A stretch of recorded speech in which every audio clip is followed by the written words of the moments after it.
Welcome to Take Up Space, coming into full expression with courage and beauty. Our world needs conscious, fully engaged women like you, who are ready to show up authentically with all your precious and unique gifts.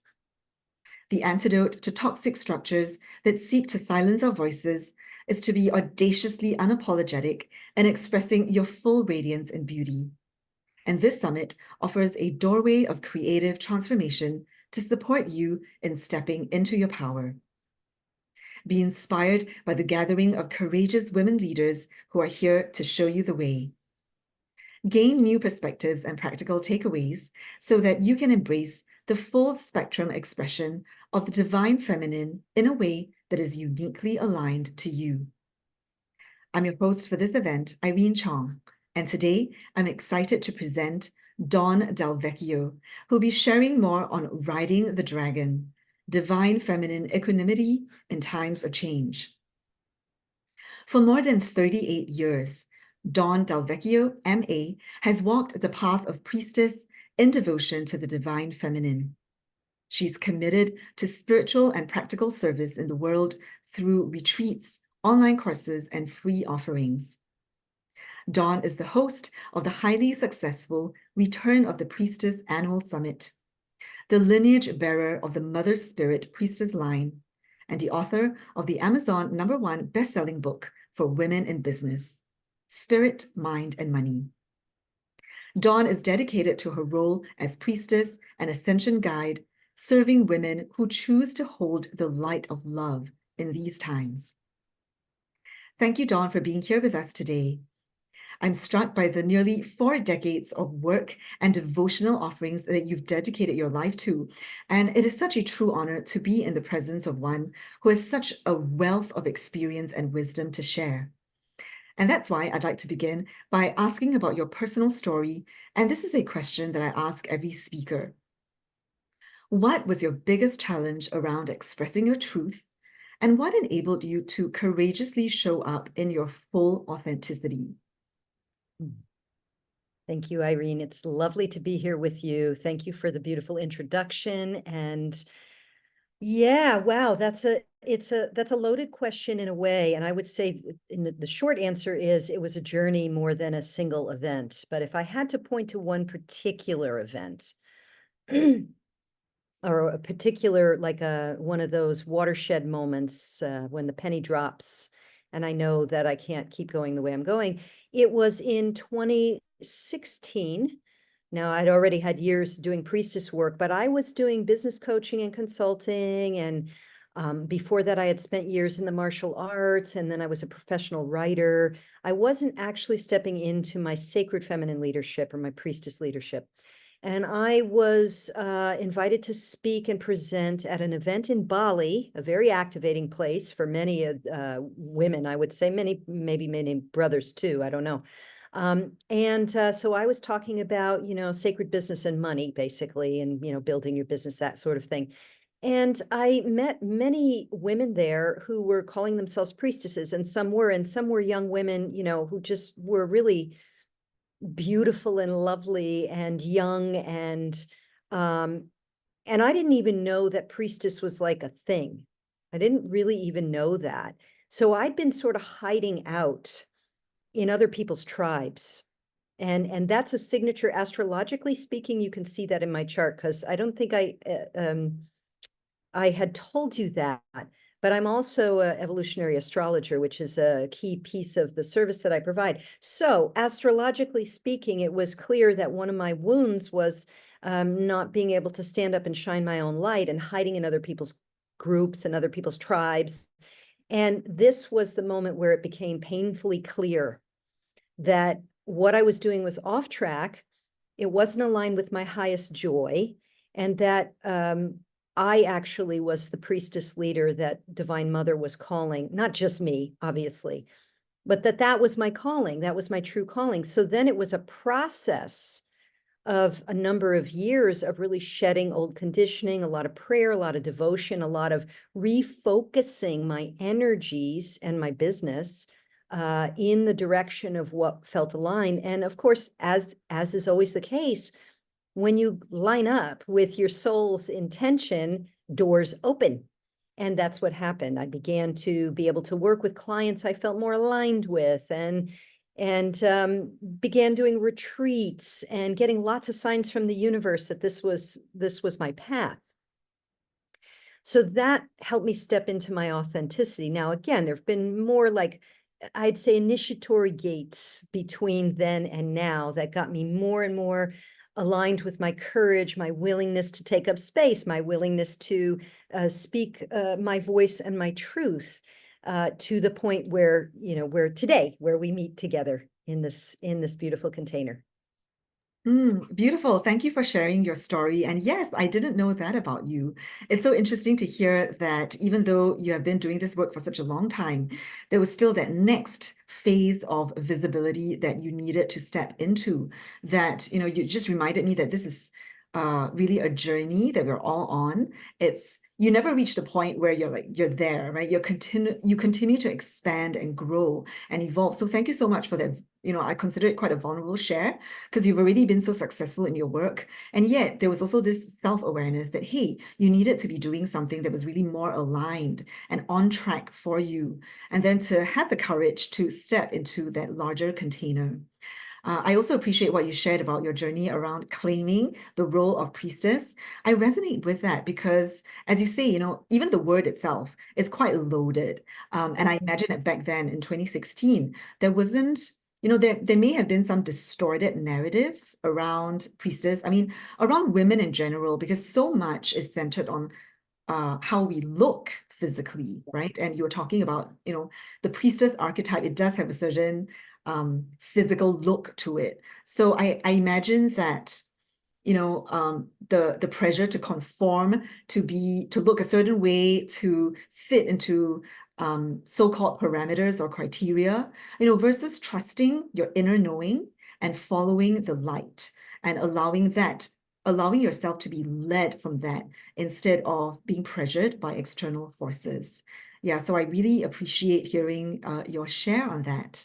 And so it sounds like, being that priestess leader and doing your work in service to the divine feminine is a huge calling for you. And I would actually love to hear more of what you have to say about this, because I know that in your work, you often talk about this time of global awakening of feminine consciousness that is very apparent and real right now. So can you speak more into that piece and why you feel called to support women to step up more and rise up in their sacred feminine? Thank you. Thank you.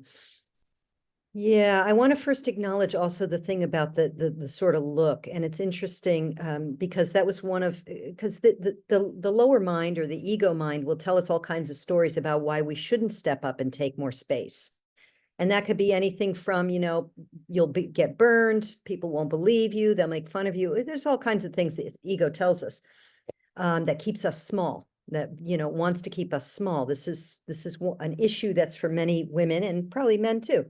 One of the stories for me was, you're too old. You're not skinny and beautiful. You've got wrinkles. And I knew it was BS, but it was very active at that time. So just acknowledging that.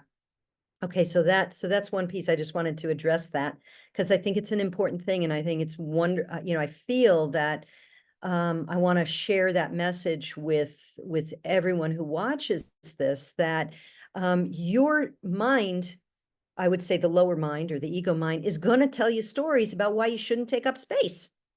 It's gonna, oh, you're not smart enough. Oh, everyone's already said that stuff. Oh, you're not that funny. Oh, you don't look good. On and on and on.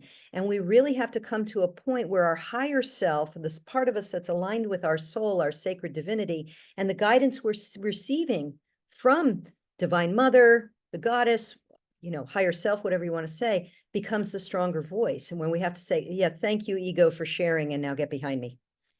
Because we have a bigger mission here. So that leads to, the divine feminine in service to why the divine feminine, why is this important right now? We have lived for a long time on this planetary sphere in an imbalanced state of a dominator model of relationships, systems, structures, education, you name it, and where the masculine has been dominant over the feminine. Now, the rise of the divine feminine, and actually the intention of Mother Spirit, the lineage which I am the lineage bearer of, that's a longer story. If you want me to talk about it, I can, is to nourish the feminine of spirit in women and men in order to reestablish a long forgotten balance between the feminine and masculine within women and men. So as women, womb bearing females, we have an opportunity, if we're called, not everyone is, to literally be an emissary in the physical of Mother and all of her guises. And over my years of working with women and interviewing maybe 90 priestesses now since the beginning of my Return to the Priestess series, we have women working with many, many different aspects of what we would call the goddess, the divine feminine ray of that which we call God, the feminine, however you want to say. There are many, and all of those archetypal emanations of the one divinity are allowing us to embody newer, remembered, not newer, old, ancient remembrances of the archetype of the powerful feminine. Now, back a long time ago, when my journey began in 1984, we were just talking about things at the basic level of we need women to be able, women need to have archetypes of empowerment. That was back then. We're at a whole nother level of that. We are becoming the conduits, the clear channel vessels for the divine feminine energy to flow, for divinity to flow, for healing energy to flow, for all of that. And in that reestablishing of balance, which is part of this ascension journey we're on as a planetary family, there are the women who say, I have come to hold the feminine ray in whatever aspect that is. So does that answer your question? Have I missed anything there? Oh, absolutely beautiful. I've been busy taking notes, Dawn. There's so many pieces I want to spiral back to. First off, just to say thank you so much for sharing your story about, how the lower mind or the ego steps in and tells us these stories. It's something I very much relate to, and I'm sure the audience who's watching this, it's going to strike a chord because that is just such a human universal condition that we all go through. So hearing that you were not immune to that, you had these voices, telling you that, oh, you're too this, you're not this enough, I really resonate with that. I know for me, because a lot of the priestessing work that I was seeing in the world were very much white female centered. So I actually felt when I looked in the mirror, I didn't see that reflection. And I was also wondering, so this calling that I'm feeling inside of me, is it genuine? Because that doesn't seem to be me. And so I had all these questions as well. And like you, I went on this journey of processing and then finally deciding to listen to the call and just heed and trust that inner voice within. But I'm sure that a lot of women watching this, those who are drawn to a summit like this and yours as well, are also feeling that yearning, that desire to step more fully into what feels true and authentic to them. And the more diversity and inclusivity that we see, the more permission that we can all feel that the world is big enough for all types and all varieties, that it doesn't just have to be one linear, narrow, compartmentalized understanding of things. So first off, just to acknowledge, the courage and the conviction that you had to step into that role and to be fully visible. So thank you, and I'm in deep appreciation of that, because I think when I came across your work, I actually felt this is so refreshing. I'm no longer seeing, and not a judgment here, but it felt a bit cookie cutter to me, of the look that I was coming across in my research. So yeah, thank you for that. And then I really loved what you said about aligning to the higher self. You've used beautiful poetic terms like being an emissary, a divine channel, a vessel, and a conduit. And I love all of that because, when you were talking about women, females as womb bearing humans, right?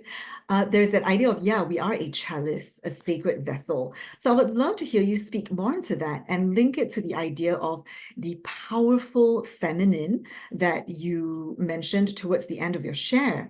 I'm seeing that there's a connection there, how we can start to view ourselves as women from a more empowered perspective, one that has been denied to us, one that has been sort of swept under the rug because of the toxic patriarchal structures that propose a different narrative altogether. Mm. Okay, juicy question here. So let me just tune into this. So,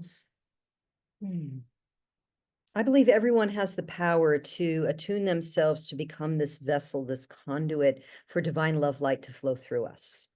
And that the energetic of receptivity, of being able to open and receive and pour forth, is a feminine energetic in a man or a woman.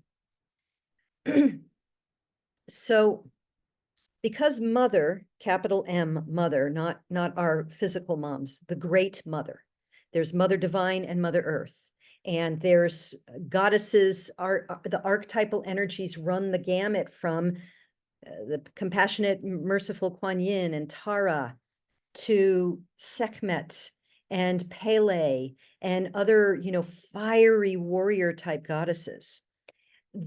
We each have our soul configuration. Again, you can really see this in the astrological charts, that align us with a certain bandwidths of frequency that make us a kind of a better match for certain things.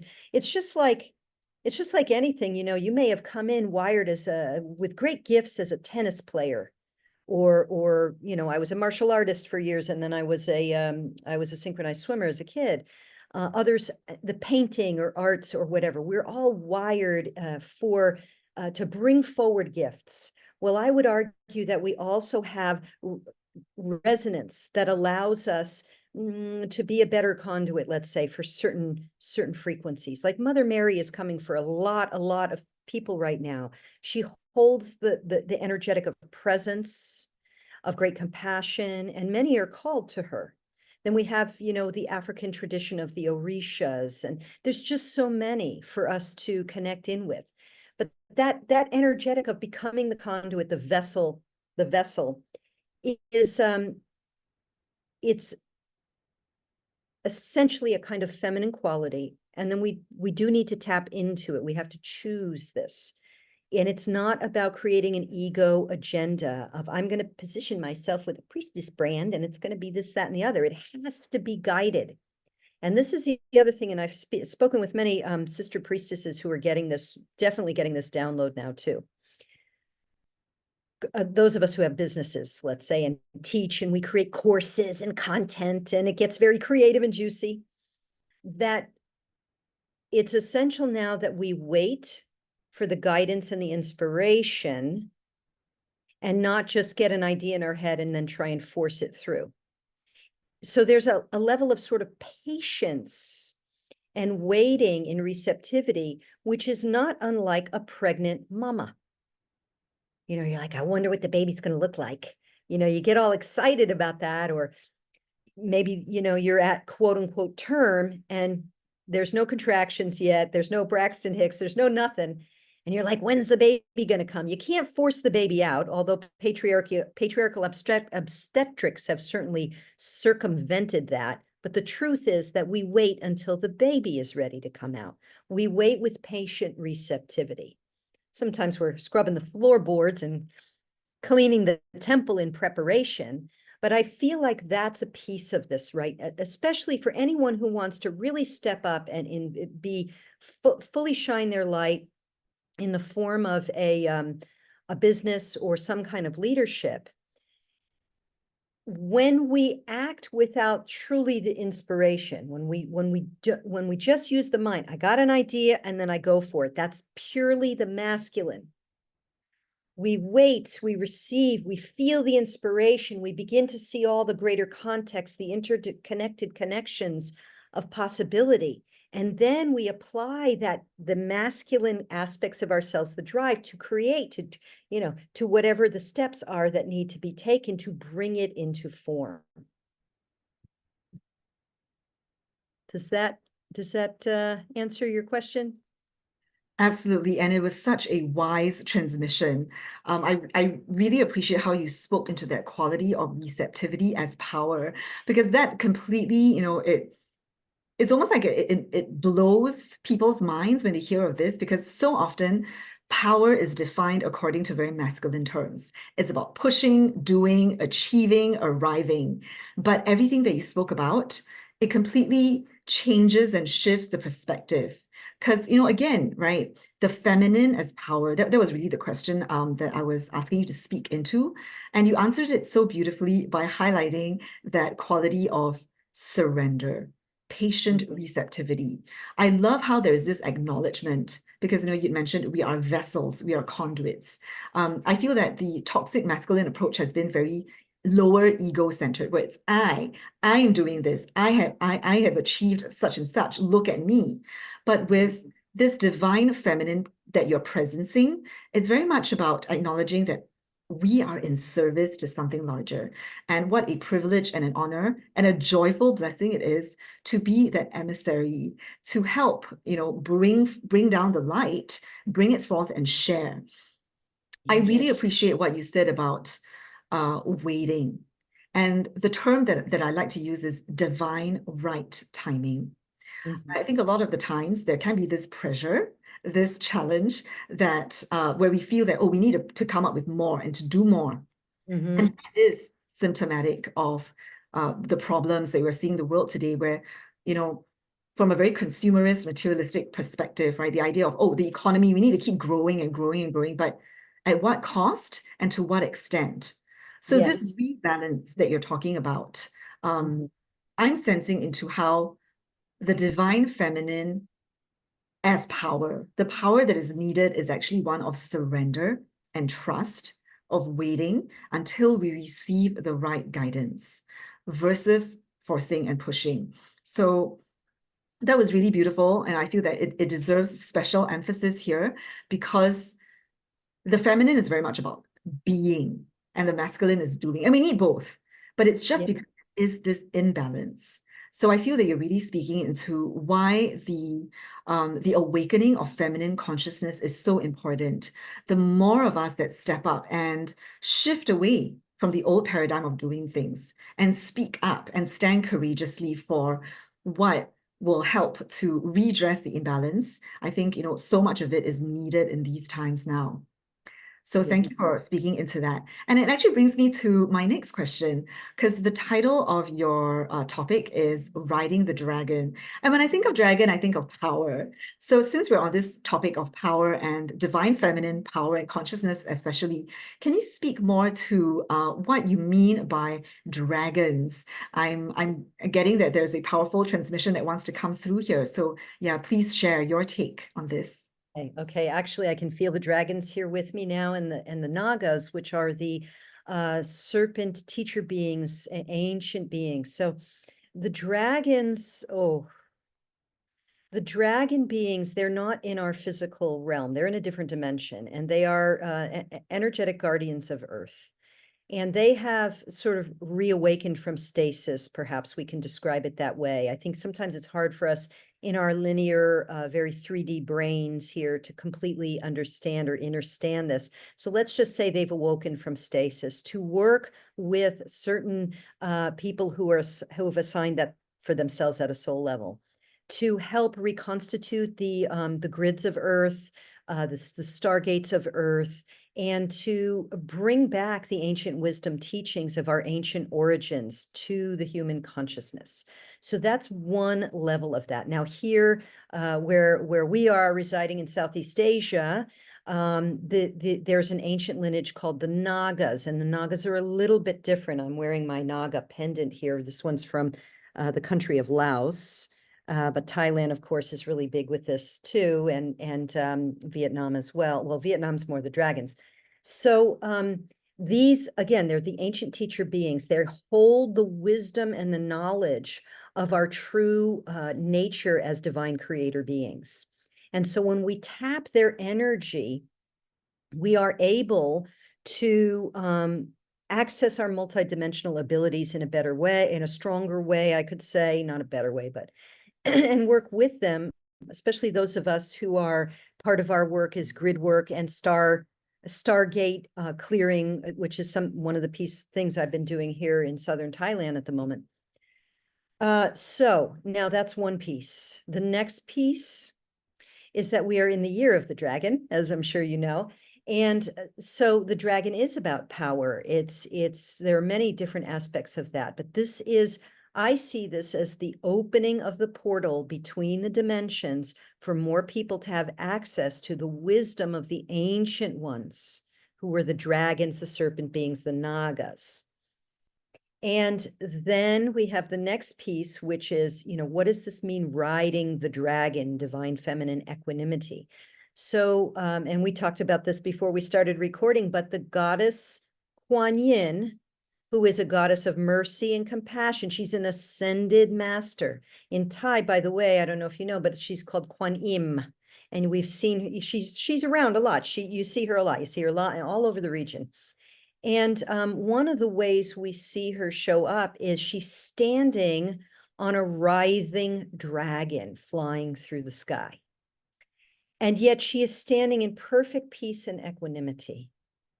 And she is emitting, transmitting, offering compassion and mercy and equanimity. Now, where we are on the planet right now is crazy land, especially in the Western world. So, I spend most of my year I'm in the United States. And in my humble opinion, the USA, the Western world certainly, but the USA, which is going through a Pluto return, is having a collective nervous breakdown. And there's massive shifts happening in the consciousness and massive control issues.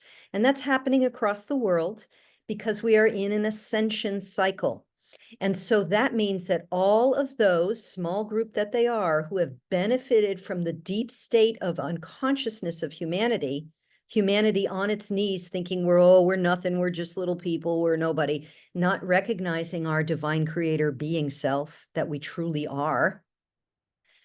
Those who benefited from us being on our knees, they know their time is up. And so they're throwing everything, including the kitchen sink at us, creating divisiveness, creating war, poisoning the skies, poisoning the water, trying to force everyone to eat bugs. I mean, you name it. It is like the energy of a writhing dragon.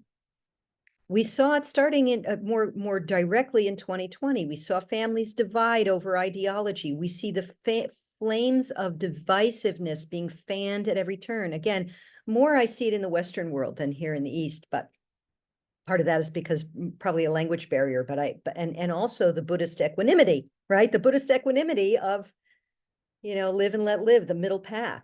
So we've got a writhing dragon on the planet right now of let's say an energetic signature of divisiveness, fear, hatred, constant fear porn in the news of the next big thing to be upset about, scared about, angry about, take a side about, judge others about, etc.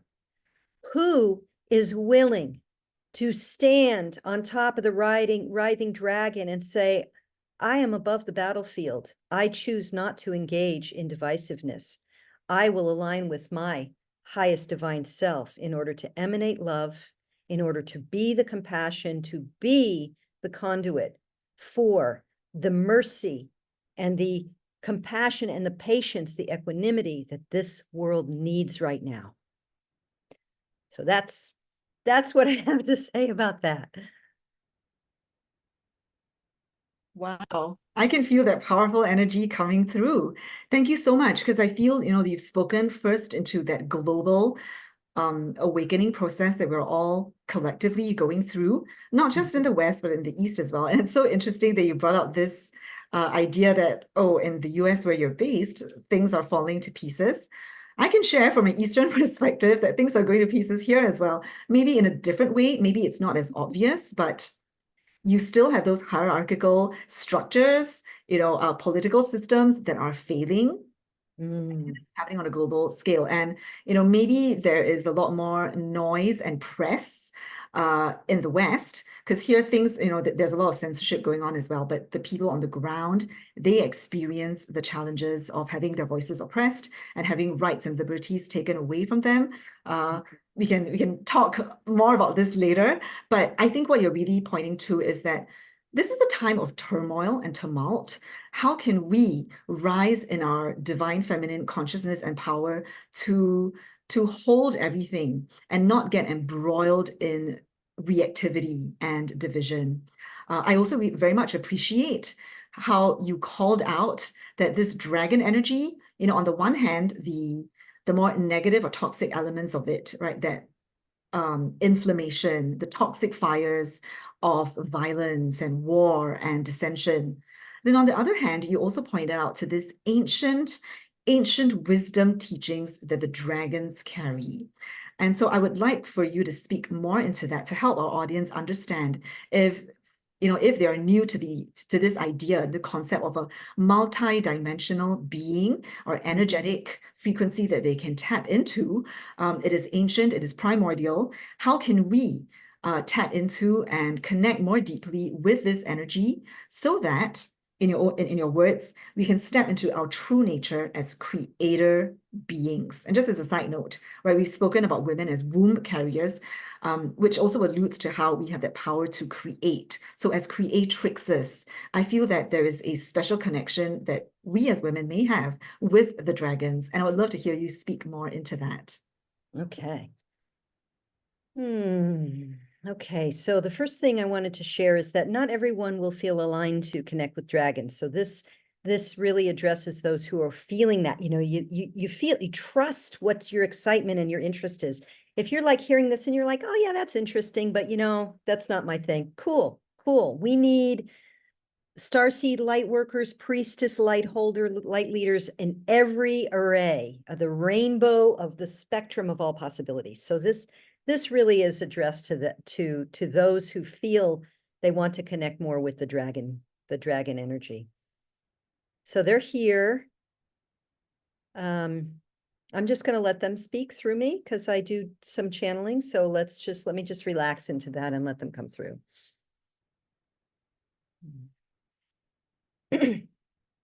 We are most pleased with the possibility, with the invitation to speak to you on this day of your time. At this time, we would say if you feel a call to work with us, to simply ask us to show ourselves to you in your dream states, in the signs and symbols you see when you let your vision of your physical eyes blur. Let yourself become open to receive the whispers of the ancient ones in a way that suits your life, your path. There's no need to effort, simply to request, and then follow that energy that excites you, that pulls you forward, that tickles your curiosity, and notice where the dragon shows up in your life. For it may be something very simple like a word or a stuffed animal or a friend who mentions something or something you just notice somewhere. These are our little ways of communicating with you through the dimensions. As you may imagine, were dragon beings to come to your physical plane in the way that we are often depicted in art and stories of old, we would likely face greater challenges simply to walk among you. However, this is not really how we are designed, who we are, the way we work. There are many levels of consciousness and frequency beyond the narrow bandwidth within which you have perceived reality in your human condition over the past millennia. As you expand your capacity to see and perceive beyond the physical, you may find us swimming or dancing through your consciousness in ways that are visual or energetic.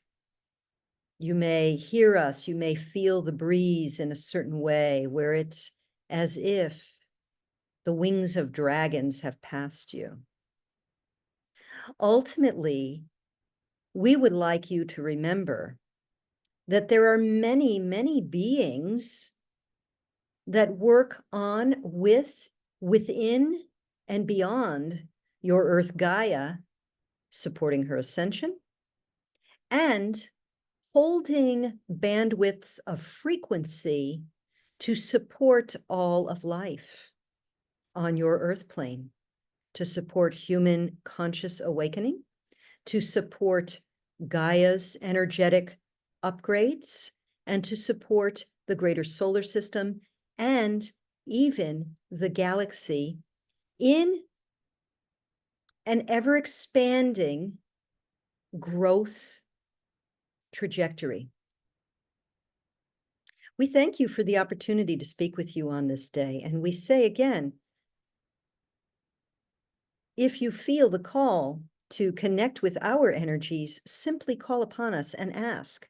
We will present in the way that feels aligned for you, and we invite you to trust the inklings that come to you, that inspire you for your own ability to rise and lead with light and love in these times.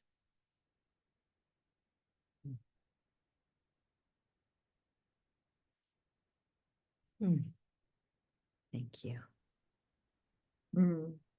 Thank you, Dawn. That was really beautiful to receive. I would like to speak into something that you mentioned at the beginning of your transmission, which is that not everyone may feel called. What I sense from that transmission is a very invitational offering to step into this. If you're new to the idea of dragon work and dragon energy, is to bring along an attitude of playful curiosity.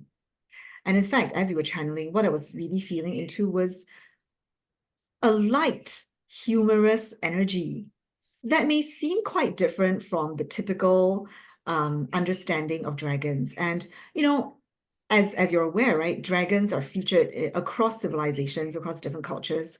And one of the things that I read about was that dragons in Western culture are depicted as fierce, monstrous beasts that are adversarial in nature.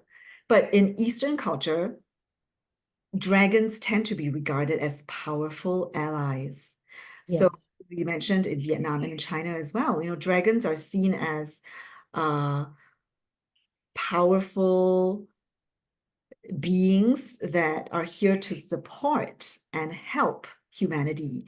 So even, you know, having that, being open to that shift in perspective, seeing dragons not as enemies or as fearsome creatures to run away from, but as potentially, you know, supportive beings that are here to teach and show us the way. And that was definitely what I received from your transmission. It felt like, you know, they were coming down to us, you know, taking away that majesty and fearsomeness that they may have, because honestly, when you're in the presence of dragon energy, it's wonder and awe. But I felt that it was such a welcoming and invitational presence that you channeled. So I would really encourage the audience who's listening to this and wondering, you know, like what is this dragon work that Dawn is talking about, to just be open to receiving. And I know that you have, you'll be taking us through a Riding the Dragon transmission in a short bit. But I thought I want to ask one last question about the dragons, because you had alluded to doing grid work. And dragons are also associated with, you know, ley lines on planet Earth. So I would love for you to speak more into that, to maybe tell us a bit more about what that is about, how we can have this newer understanding of dragon energy in relation to our presence here on planet Earth. Yeah. Great. Yes, I would love to. And I do want to address something about the contrast between the East and the West relationship with the dragon. I really want to thank you for teasing this out because, okay, so in ancient times, so the work I want to point to a sacred brother named Matthew LaCroix, whose work I've been of late really been aware of, who has studied ancient megalithic pre-Diluvian flood cultures, the Sumerians and others, and going back and looking at the archetypal symbols, the symbols of the eagle and the serpent. This was his earlier work. He sort of moved on to other stuff, but we have a concept that the eagle in the West, I'm talking about the West right now, the eagle is, the great, benevolent energy, and the serpent is this nasty thing, tempted Eve, all that stuff. That's a very Western, it's a flipping on its head of the truth, which is that in the ancient times, the eagle was the raptor predator, representing, it goes back to the whole Anunnaki stuff, but the serpents were the teachers, they were the master teachers. And in Thailand, I can speak to specifically the Nagas, they're like the half human, half serpent beings. They're not exactly dragons. They are they work with the water. You find a lot of them if you've been to any of the cave temples, Irene, you'll have seen these Nagas. These are the ancient teachers. And in fact, I have a very dear sister friend, Thai, who is a medicine woman, we would call her in the English language. And she works very directly with the Nagas as a healer, as a massage, not just a massage therapist, but an energy healer. She's an amazing, amazing healer. I'm happy to share her contact with you later, by the way. So that's that piece. I wanted to really acknowledge that it's the West that flipped it upside down. So now let's move into the whole grid work, gate work, portal stuff. So I kind of bumbled into this and I followed my excitement about it because I would say for me, as much as I am a conduit, I bring energy through, I don't have a lot of multidimensional vision seeing. But when I finally did see and feel the dragons, they were very playful, by the way. I saw that this little green and white dragon was spinning all around me going, you finally see us after all these years. What do you think we were trying to tell you with all those messages? And I saw a series of messages from the time I was young, connecting me with the dragon energy that I was like, I didn't know about. So anyway, so much like that, this is how I kind of bumbled into this grid work, gate work. So if we think about the human body, we have meridians and we have chakras, and we have major chakras and we have minor chakras, and we have some outside of our body, some inside our body, and the meridians, they call them sen lines in Thai. Chinese medicine works with, right, with the acupuncture and stuff. Well, Gaia has a body, Mother Earth has a body, and she has energy centers too. And we know historically, if you look, for example, let's just take Egypt. The Great Pyramids of Egypt on the Giza Plateau are literally located in the physical center of the earth in terms of land mass. And if you look at all the other sacred megalithic sites around the world, they're all aligned in certain areas where ley lines cross. And then you get the dominator culture that comes in, and they start placing churches and negative sacrifice things and locks and obstructions and distortions and detritus on these key stargates, we could say earth chakras, on the ley lines, key nodal points where ley lines cross. And so there's a whole slew of us, and I think this is going to be growing and growing and growing, honestly, in the years to come, who are part of our work, and our assignment is to clear the grids, to activate the grids, to pick up codes in certain places. Like I'm co-hosting a retreat in Egypt in November, women and men go there to literally receive high frequency codes from the ancient ones, from the sacred geometry of the temples and the pyramids that activate our inner alignment and the earth's as well. So there are a lot of these places, Avalon, Machu Picchu, Mount Shasta. There's many places where there are stargates, portals, earth chakras, and many of the ley line places. Now, for me personally, my assignment seems to have been and is to work in this region because, we got a lot of people who are clearing old energy centers of Mother Earth so that the energy can flow again, so she can ascend, clearing the ley lines, who are monitoring ley lines, looking at the way the dragon lines are extending as consciousness raises, and as Earth goes through her ascension. But some of us are assigned to work in places that maybe aren't necessarily like the big famous places, right? So one of the things that I've done is I've been working in Laos and Thailand to clear trauma from the land. I don't know if you're old enough or what your audience is, but during the American War in Vietnam, Laos was the most bombed country ever by the Americans. And so the Ho Chi Minh Trail, which it's a series of trails that cut into the country of Laos, that was it's mind-boggling how much bombing was there and what people went through. And so I've been working on the Mekong Delta or the Mekong River every year, going there the last couple of years and even before that, and really doing prayer energy work, sending energy into the grids, being a conduit, being a vessel to allow divine light to come through to clear. So that's one piece. And then I was called here to this island where I am right now in southern Thailand. Never been here before. I've spent a lot of time on the islands in the south, but to clear a stargate. And I didn't know I just followed my guidance. I didn't know what there was, but I just kept following the guidance. I'm supposed to go here. I don't know why. I'm going to go. Okay, I'm going to go. Okay, I booked the hotel. I get in the water the first time in this beautiful bay, small bay, and I hear clear this stargate.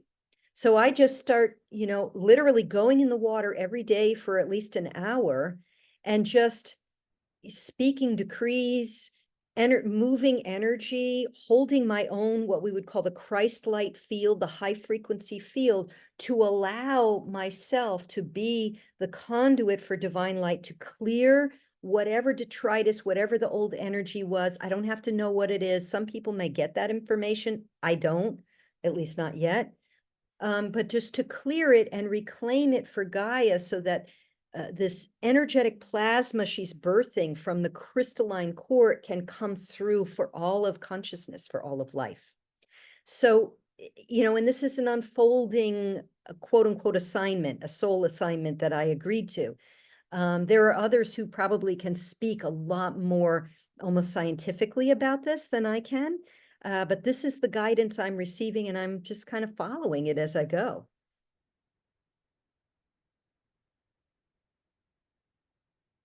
Yeah, it's really delightful to hear. It's some of the information you're sharing is actually new to me as well. So I feel that I'm learning a lot from this wisdom that you're channeling. What I'm getting is that as within, so without, on a micro level, as individuals, we have our bodies are sacred vessels.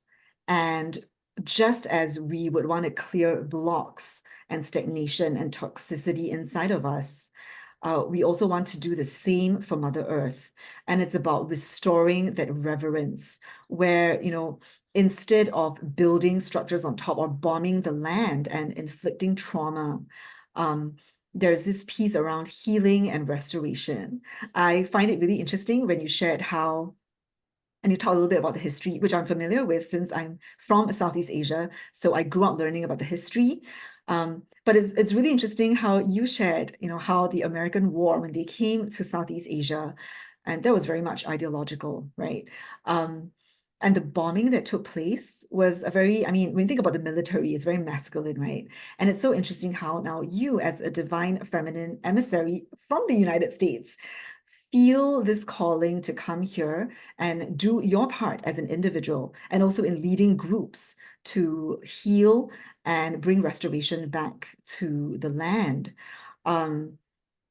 It's really amazing. I'm so curious about the work that you do. And I'm just thinking, like if someone's watching this and feels really called and inspired, because I know that the audience who's drawn to this sort of work feels a strong calling and love for Mother Earth and wants to do her part but she may think, as an individual, what can I do with all the chemtrails and the pollution and the monoculture that's in agriculture that's going on? Like, there's so much that is happening on a large scale. But what can I as an individual do? And I feel that this ties in very well with the theme of this summit, which is coming into full expression, having the courage to step up and say, yes, I'm only one, but there is still a lot that I can do. So I would love to hear your take. What sort of advice would you give to someone who is feeling the call and feeling inspired to do her part to bring healing to Mother Earth?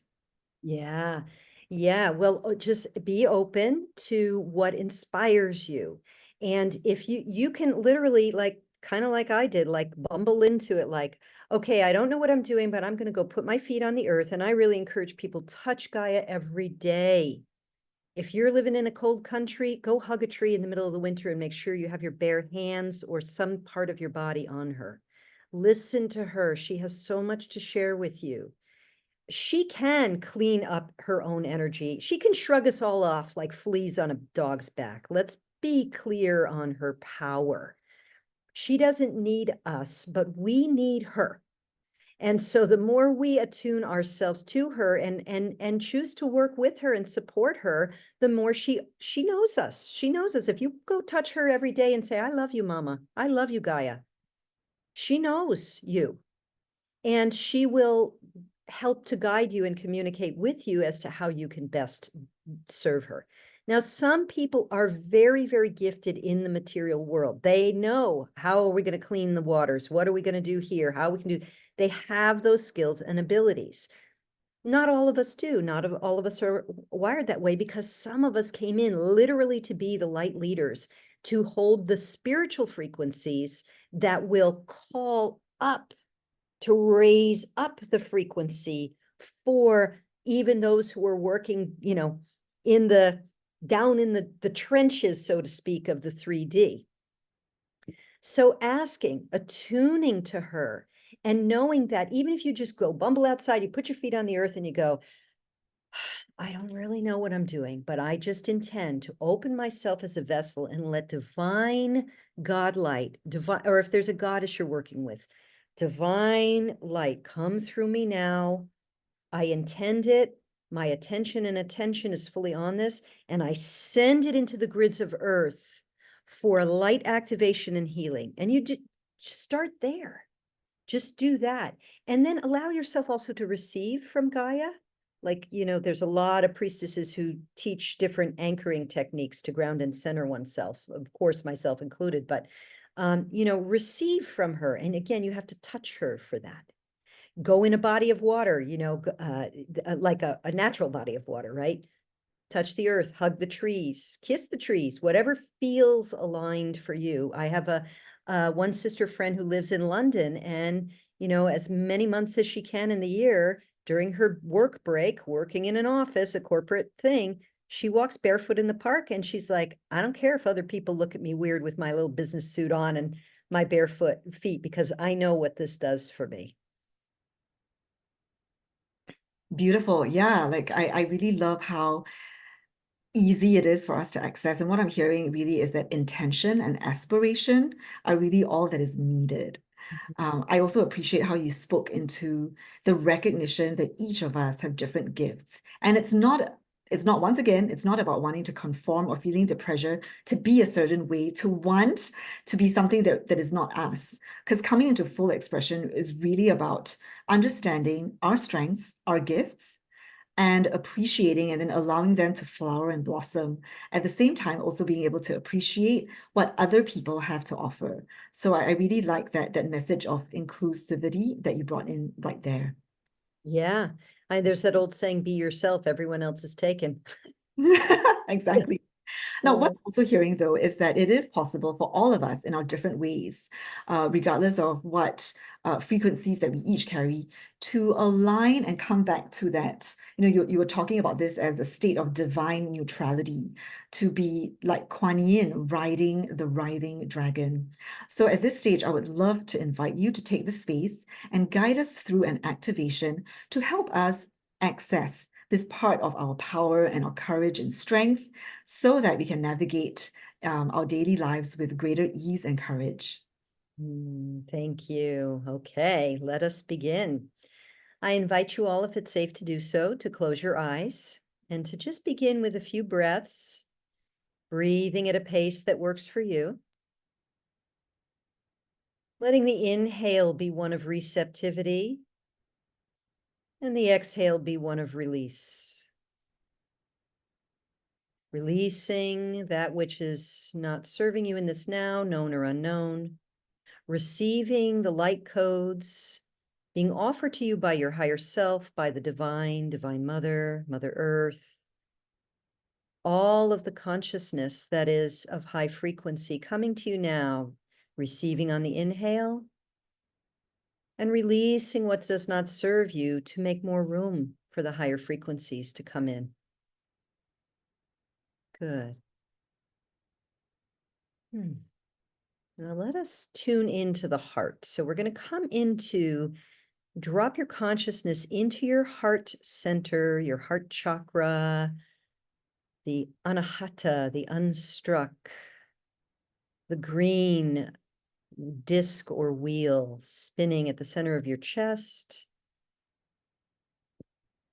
And just breathe into that space.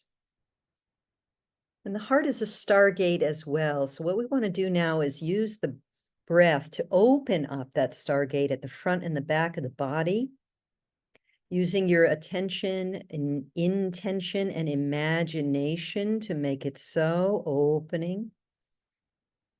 Breathing and opening into the heart space. Allowing yourself to trust your own divine essence to lead this journey, this experience. Recognizing that beyond anything your personality has experienced in this or other incarnations, it is perfectly safe to open your heart into the field of love light that is available to all of us. That is the truth beyond this dense 3D world. So opening that stargate of the heart, coming into a frequency up leveling that attunes to your higher self, that attunes to the frequency of conscious love light awareness, divine intelligence, divine compassion, divine mercy. And Kuan Yin comes now. So allow yourself in the way that works for you, if you know who she is, and even if you don't, notice the way this ancient ascended master of compassion and mercy now descends to presence in your heart. And allow yourself to just breathe with her. So she's breathing with you, you're breathing with her, coming into a resonance frequency of this mercy, compassion, divine feminine equanimity that is the ascended master, Kuan Yin.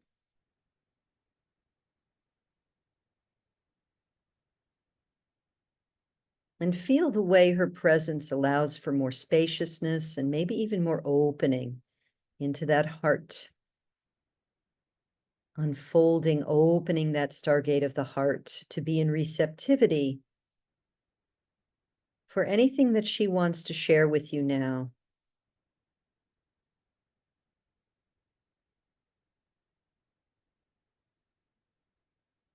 And feel the way this state is much elevated from the day-to-day grind of an ordinary life. And so, as you feel her and breathe with her, allow a beautiful dragon to come and rise up beneath your feet so that you are standing on this dragon's back. And take a moment to sense the energy of this dragon. And if you're a visual person, you may actually see this being in your mind's eye, but you don't need to. Feel its energy. And now this dragon is going to lift you up higher with Kuan Yin embodied within you, you within her, holding that stargate of the heart open, available for high frequency, divine intelligence and love light to flow with you and through you as you rise up above the surface level of your lived experience on earth, rising up, up, up, up, up until you can gaze upon the world from a much broader perspective. And take a note of what you see. There's no wrong or right here. Just notice what draws your attention. And just take note of that. Good, bad, neutral, positive, challenging, or neutral. Just notice. And then rise up higher still to see even a bigger picture of the earth as a whole. So you're seeing Earth Gaia and seeing humanity and the many, many things happening at any one moment on Earth. And you may notice now the flames of tumult, the flames of strife, fear, stress, confusion, the lower frequencies that keep so much of humanity on its knees. Just become aware of that now. Not letting it pull you down. You're arising and you're up with the dragons and Kuan Yin, with the stargate of your heart open. Now allow your dragon to begin to fly as it undulates through the heavens and the heavenly realms, circling the earth. Notice how it's possible when you're anchored in the heart of mercy and compassion to stand in perfect balance with the dragon writhing beneath you, seeing below the change, the tumult, the smog, the confusion, the points of light of the awakening ones, all the various and sundry things happening on the earth. And notice the way that heart stargate, the open, connected heart, is what is actually forming the stabilization of your physical being on this writhing, flying dragon.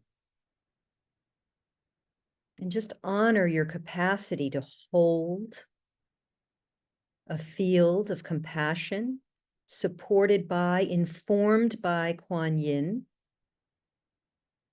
to hold and expand and now emanate that divine love light, compassion, mercy, equanimity into the field around you, letting it pour forth and rain down on the earth as blessings, as little starlights, little sparkles, little blessings of peace, of compassion, mercy, emanating this for all of your sisters and brothers of earth and all of the animals and the trees, all of the beings, riding the writhing dragon in a state of complete equanimity with an open, expanded heart, emanating the blessings of mercy, compassion, equanimity to all of life now.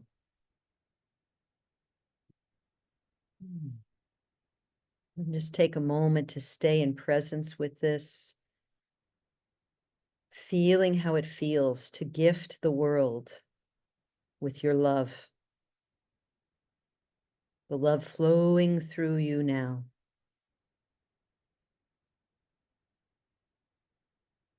Taking note of any impressions that arise and trusting what arises. Trusting your intention and your attention to make it so. Good.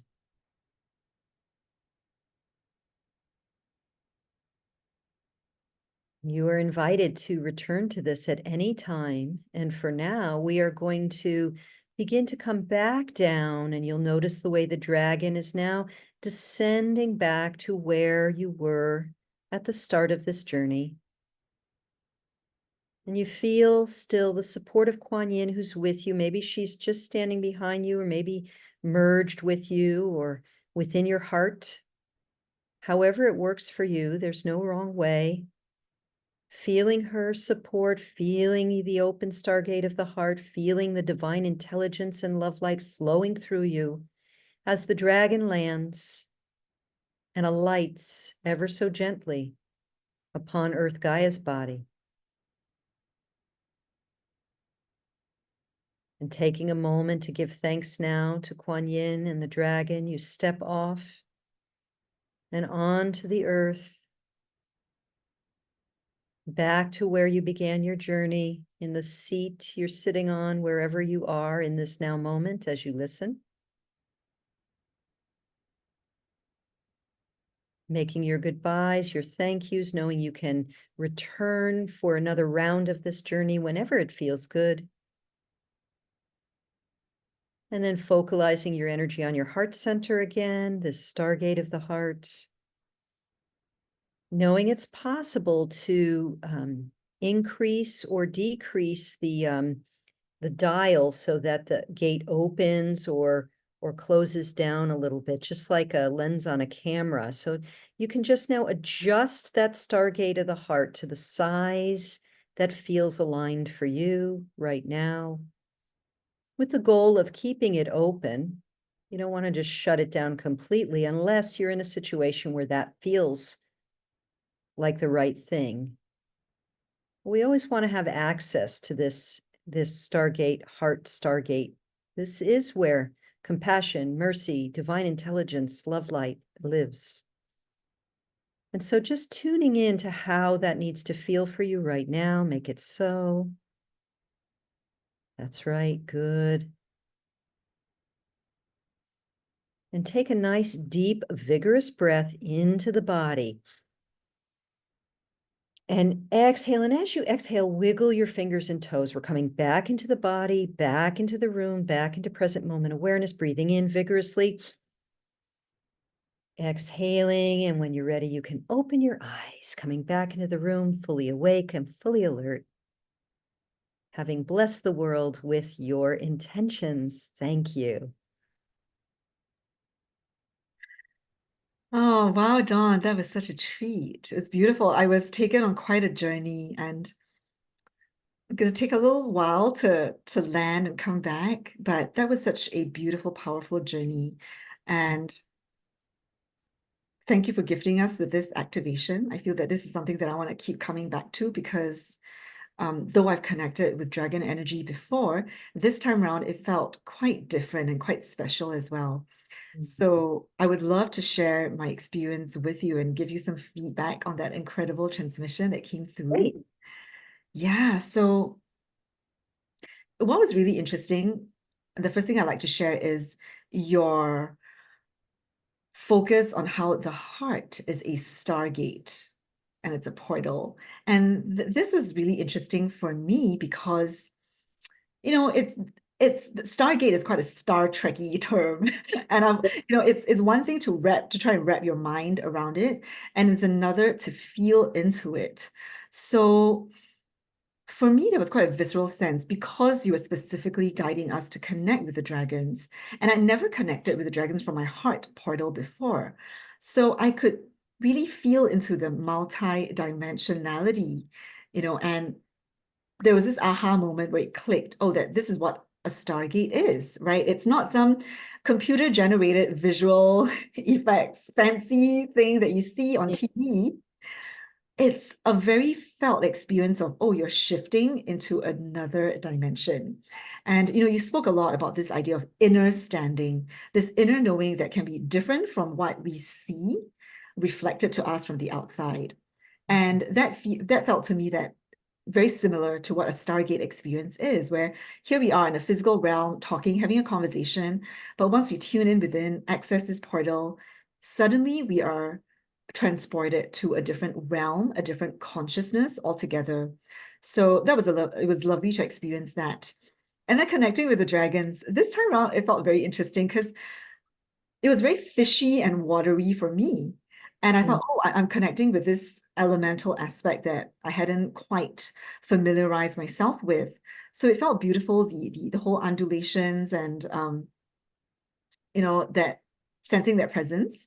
And then when you got us to look at what was happening on Earth from a different perspective, I felt that was such a true gift. And that really is an experience of equanimity because for me, it was sort of like, on the ground, you see a tree from up high, it looks like broccoli.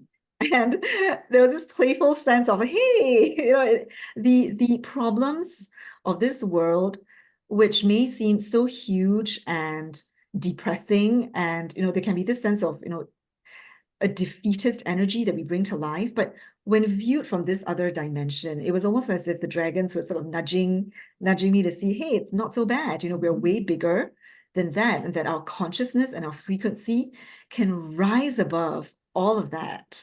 And so what I felt was this sense of wonder, miracle, and hopefulness. And towards the end, so initially we're riding the dragon and then it came up. And then towards the end, when we were landing, I could feel the dragon energy land inside of me. And I was reminded of how, as a child, reading about these fairy tales and wondrous stories, that sense of wonder and joy, how beautiful the world is when we have been gifted and we connect with the presence of dragons. So that was such a gift and a treat. And I thank you so much, Dawn, for sharing this with all of us. Yeah. Thank you. And I wanted to just say too, the whole thing about, there's a lot of problems on Earth right now. And there is that saying that we cannot solve a problem in the same mind that created it. So when we rise above through this meditation, it doesn't have to be this, when we raise our consciousness to a new level that's connected with the Stargate of the heart, the compassion, divine intelligence, divine mercy, divine understanding, divine will, then we find the solutions that are above the battlefield of all the stuff going on from the old consciousness. So this is a symbolic way to do that. And thank you for your feedback on how you experienced that. I appreciate it because, as I told you before we recorded, I go into the breath and then I'm guided through these. It's not like I have some script written out. Yeah, wonderful. Well, thank you for that spontaneous transmission that you channeled for us. I feel that as we bring our time to a close, I feel that you have so much more wisdom and teachings to share. So at this point, I would love for our audience to know how they can find out more about your work. So I'm going to share the generous gift that you're offering to all our summit attendees, and that is the Sacred Feminine Leadership Library on your website. So this is a collection of audio files to support your divine awakening. It's a powerful way to connect with your authentic inner self, and lots of tips and advice on how to navigate all the changes that we're experiencing right now with a deeper and a greater soul alignment. So you can access this by clicking on the link below this video. And let me just ask, Dawn, is there anything that you would like to add about your gift offering? You've pretty much said it all. Yeah, it's a series of mostly audios, so you can listen as you go. Some of them are meditative, but others are just, some principles and concepts. So you can pick and choose if you relate to some things and not others. That's why I thought, instead of one gift, let me have a library of some things. Incredibly generous of you to gift an entire library. Thank you. So before we close, can I just invite you to share one key takeaway? You've shared so much wisdom, but just one key takeaway that you'd like our audience to receive. Wow, yeah, narrowing it down to one. So let's see. I'm just feeling such a strong pull with the heart energy right now that it's the greatest gift you can give yourself is to have mercy and compassion for yourself, for the choices you made in a different state of consciousness, for the circumstances you're in that feel difficult perhaps right now. Judging the self, criticizing the self, berating the self, making the self small is not in service to our greater good at this time. We need many, many light leaders. We need your light. And that comes from first having mercy and compassion for yourself. We all were born in 3D. We all were born with lots of distortion that we were fed by TV, parents, religion, school, etc. Let us be kind to ourselves. Let us recognize we are awakening into a higher remembrance, a higher consciousness, and extend that mercy and compassion and equanimity to yourself so that you can take up space unapologetically. Oh, what a beautiful message to end off our time together. Thank you so much, Dawn, for gracing us with your presence and your wisdom. And thank you to everyone for watching this. Stay tuned for more rich conversations and inspiring transmissions that are coming your way in this summit.